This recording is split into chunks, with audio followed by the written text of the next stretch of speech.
Assalamualaikum warahmatullahi wabarakatuh.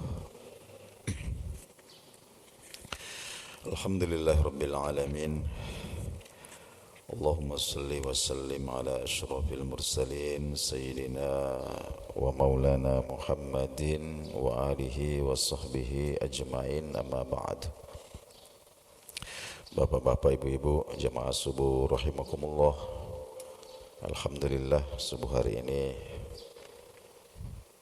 kita kembali dipertemukan dalam keadaan sehat walafiat. Kita lanjutkan kembali kajian kita, masih terkait dengan halal haram dalam muamalah. Pada pertemuan kita yang lalu kita sudah membicarakan panjang lebar tentang beberapa praktek muamalah yang terkait dengan perputaran uang. Nah, sekarang kita masuk pada satu pembahasan yang baru. Temanya adalah tentang istighlalul ardi az-ziraiyah, memanfaatkan tanah, ya, tanah yang menganggur,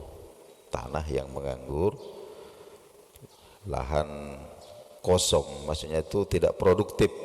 Nah, jadi ada lahan yang isinya ini hanya semak belukar saja, nah, tidak produktif, itu dimanfaatkan untuk pertanian atau perkebunan yang jangka pendek atau jangka panjang. Idzam talakal muslimu ardan ziraiyatan biturukihal masyru'ah. Jika seorang muslim memiliki tanah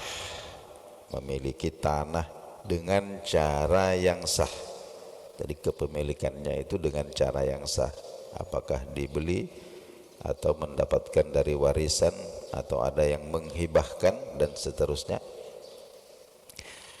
fa'alaihi ayyastaghillaha, ya, maka dia harus memanfaatkan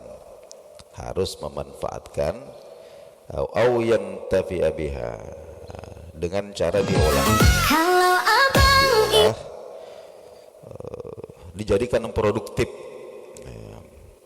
zar'an au gharasan, dengan menanaminya, apakah tanaman-tanaman yang jangka pendek, ya, seperti palawija dan seterusnya, au gharasan, atau tanaman-tanaman yang sifatnya jangka panjang, ya, bisa pohon, ya, untuk diambil kayunya dan seterusnya. Nah, wa qad karrahal Islam ini memakruhkan, artinya menganggap sesuatu yang tidak baik, ya, ta'tilal ardi, membiarkan lahan itu kosong, aniz ziraah, tidak produktif, tidak menghasilkan, baik bagi pemiliknya maupun bagi orang lain. Kenapa demikian? Lima fihi min ihdarin lin ni'mah, itu termasuk perbuatan menyia-nyiakan nikmat, wa idha'atil lil mali, dan menyia-nyiakan harta. Wa qad nahan Nabi sallallahu alaihi wasallam, sedangkan Nabi kita sallallahu alaihi wasallam melarang kita an idha'atil mali, dari menyia-nyiakan harta. Bahkan kalau dalam kitab-kitab fikih itu ada bab khusus yang menjelaskan tentang ihya'ul mawat, bagaimana caranya menghidupkan atau memproduktifkan lahan-lahan yang mati. Zaman Khalifah Umar Ibnul Khattab, beliau menemukan bahwa ketika kekuasaan Islam ini sudah sudah melebar ke tanah-tanah atau ke negeri-negeri yang subur, ya, tidak seperti di Mekah yang kering tandus. Sudah sampai ke Syria, ya, sudah sampai ke Syria, sudah sampai ke Irak, Persia pada waktu itu. Beliau mendapati ini lahan atau tanah-tanah orang ini subur, sumber-sumber air melimpah. Maka beliau kemudian ada tanah-tanah itu yang kosong, beliau membagikan kepada orang-orang dengan catatan dijadikan produktif, ya, dibagikan.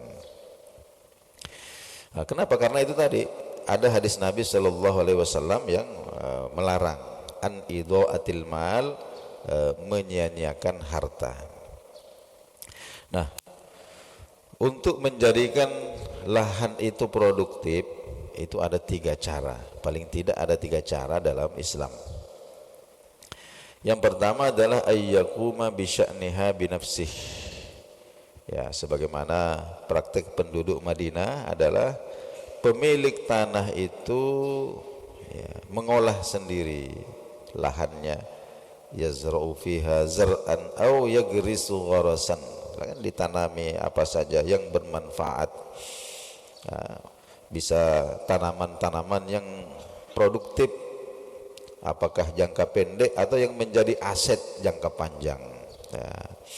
Wa yatawalla saqyaha, dia sirami sendiri, dia rawat sendiri, hatta tu'ti ukuluha, sampai menghasilkan.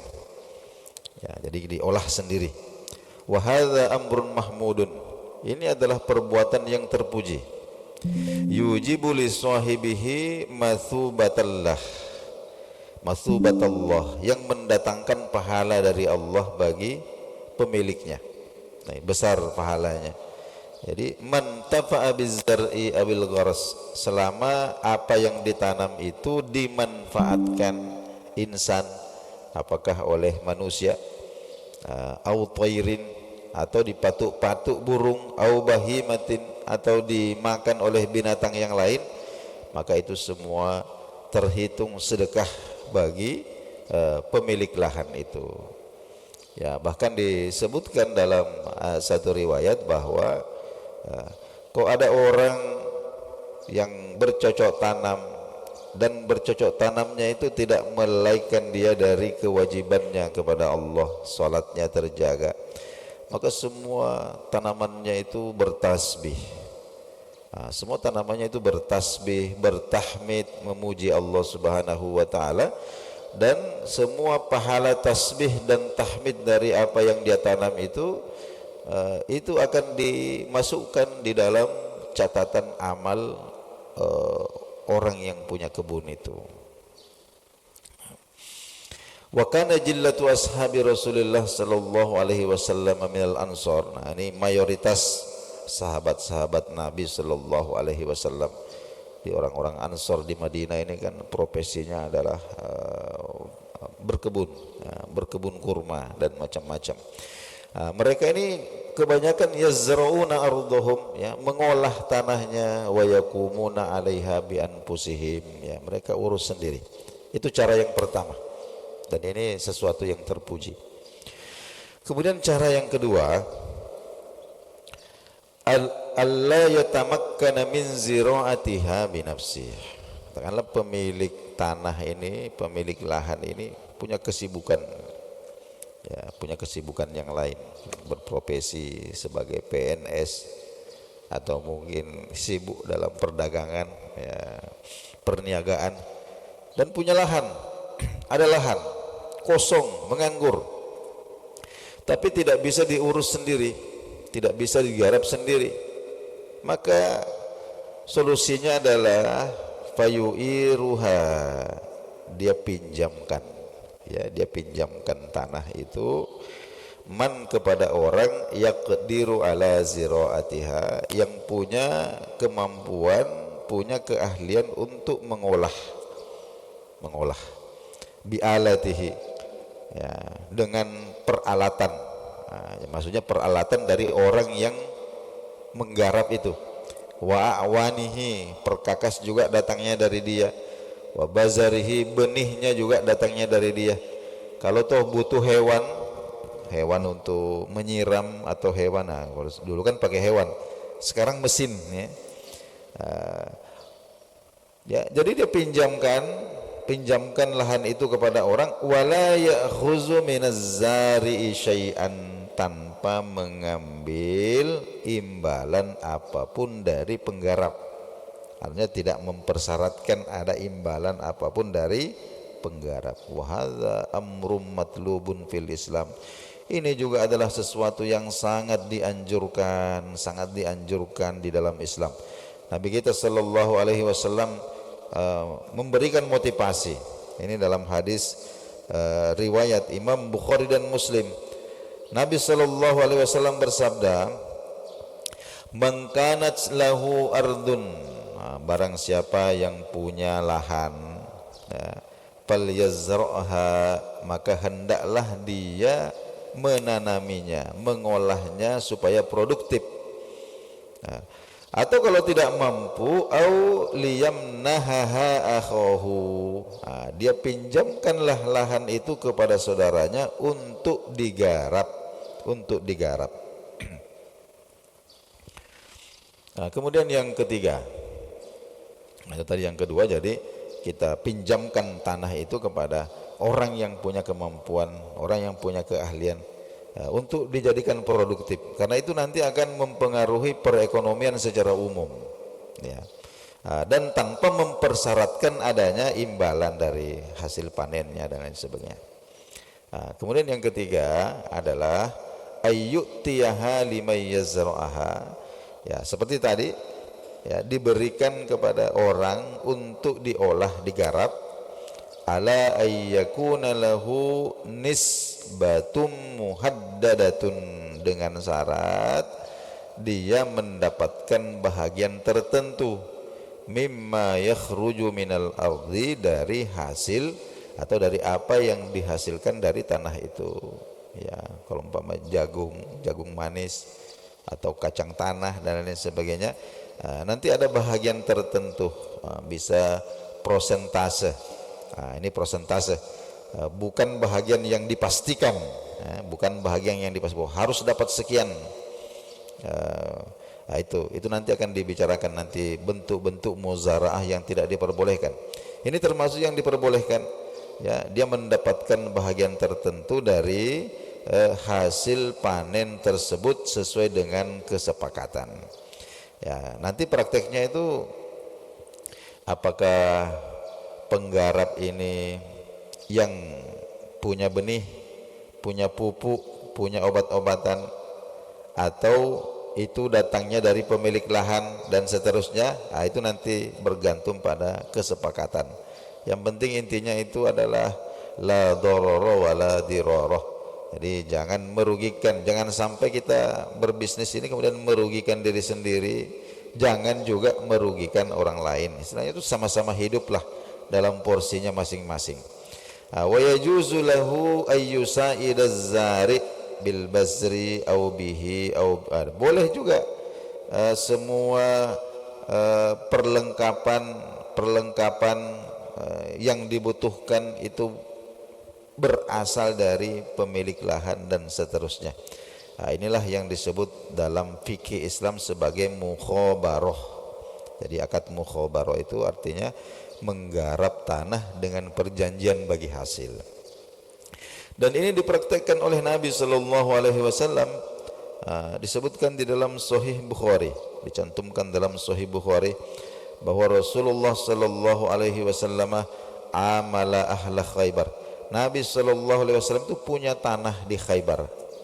Punya tanah yang di Khaybar yang setelah beliau wafat itu kemudian disedekahkan, ya. Punya tanah di Khaybar dan itu digarap oleh penduduk Khaybar dengan sistem bagi hasil. Jadi bisyatri ma yakhruju minhuma min zar'in aw thamarin, ya, dengan bagi hasil setengah dari hasil panen. Itu dipraktekkan oleh Nabi sallallahu alaihi wasallam.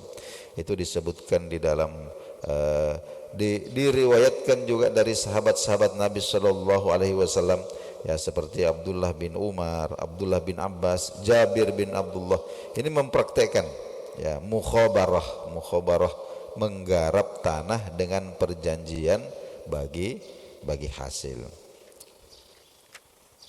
Nah, kemudian yang tidak diperbolehkan itu, ini kita singgung sedikit yang tidak diperbolehkan. Ini ada yang dilarang oleh Nabi Shallallahu Alaihi Wasallam. Kenapa? Karena di dalamnya itu ada unsur spekulasi yang mengarah pada perselisihan. Orang bisa bertengkar, persaudaraan ini bisa putus. Nah, lima fihi min mujafatin li ruhil adalah, karena ada ketidakadilan ya. Nah, jadi prakteknya seperti ini. Kana ashabul ardi, pemilik tanah, yashtarituna ala zari al-amil, mensyaratkan kepada penggarap, ayyakuna lahum rubu'un masahatan muayyanah minha yuhaddiduha au miqdara muayyanin minal ghillah. Nah, jadi pemilik tanah mensyaratkan kepada pekerja atau penggarap bagi hasil yang ditentukan jumlahnya. Nah, jadi dia tidak mengatakan setengah dari hasil panen ya, tapi dia mengatakan umpama sekian liter ya, atau sekian